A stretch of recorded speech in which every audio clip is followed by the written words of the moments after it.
Good morning, everybody. We have a higher trade in the grain markets here early on Friday morning. It is 6:30 a.m. Central Time. We have March corn futures up 2 3/4 at 496 3/4. March soybeans are up 13 cents at 1368 and a half. March Chicago wheat is also higher. We've got a higher trade in the Kansas City wheat market as well. So some stronger markets here this morning. Pretty impressive stuff that we were able to shrug off the weakness from yesterday. We had an early session sell-off that was attempted yesterday in the corn market, the soybean market. Everything was kind of able to rally back. So really still a very incredible performance here. The markets continue to act really well. Argentina's government is evaluating its suspension of corn exports. There was apparently a meeting held yesterday between the country's government and some farm groups and the farm lobby. This was a quote from the Ag Ministry. The national authorities were satisfied with the agreements reached and indicated that they would evaluate the indicated volumes to determine if a decision can be taken to reopen export registries. So the deal here is that the Argentina farmers in Argentina and farm groups are arguing that there was never a shortage of corn. They're threatening to strike if this decision is not reversed. The way that the exports suspension is set up for right now, it's good until February 28th, and then things will reopen. Although I suppose that they could reevaluate. So you could see this thing lifted. I don't know, but that's maybe something being discussed here this morning.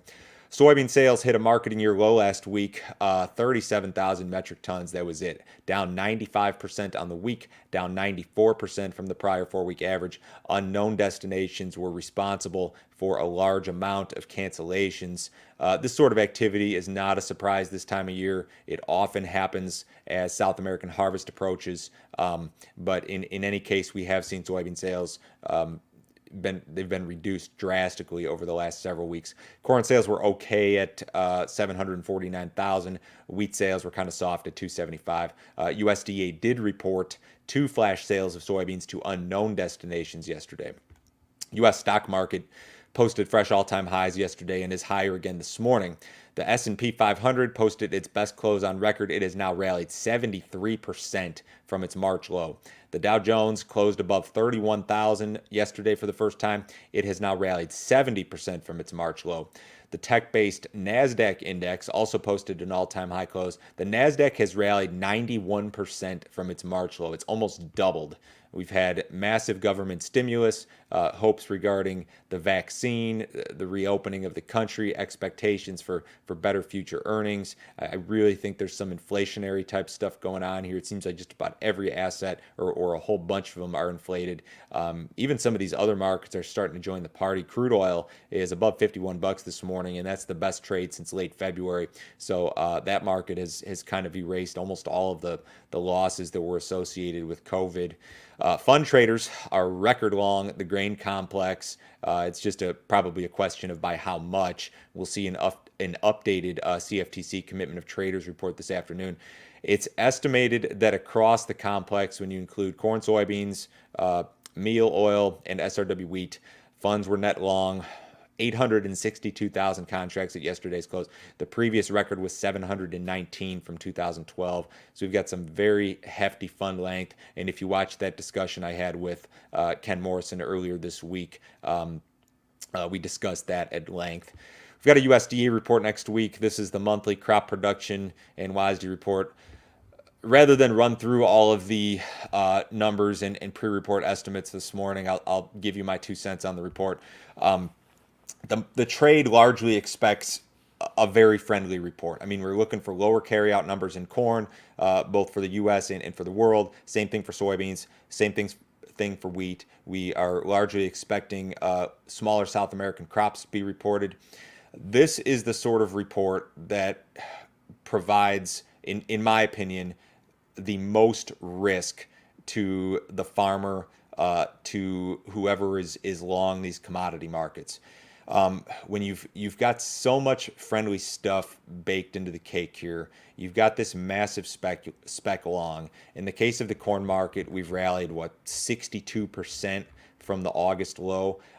It won't take much to cause some sort of sell-off here, and it could be a larger crop last year. It could be a reduction to one of the demand forecasts. It could be just any sort of bearish news in this type of report, in my opinion, provides the most risk when it comes to a USDA report. Friendly expectations, bull market, that sort of stuff. There's a lot more risk in a $5 corn market after a huge rally than there is in a $3 corn market after a big sell-off. So I would be particularly concerned here. That's not me telling you that I think the market's going lower on the report or that the report's going to be bearish. I see the risk here in this report. I see the downside risk in this report much more so than in a lot of other situations in this type of scenario. And we've seen these type of scenarios before. One that really comes to mind, and it was a different situation, was the August WASDE report in 2012. In that report, we were coming off the drought, or we were in the drought, and we knew that the government was going to come out with some friendly numbers, and we got friendly numbers in that report, but it still wasn't enough to support the market, and we printed the high on that day. This is a different sort of environment. Definitely, this is not a crop scare, but the reports that scare me the most are the ones that occur during bull markets after a massive rally, or during a massive rally with this big fund length. That's what concerns me a little bit. Cattle market was down yesterday. We'll see what develops today. I'm not sure if there was a ton of cash yet this week, 110 to 112 so far, I think. So we'll see what develops here today, if anything.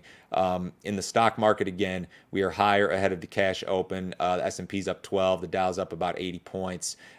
U.S. dollar is a little bit higher this morning. It's been able to hold those 2018 lows.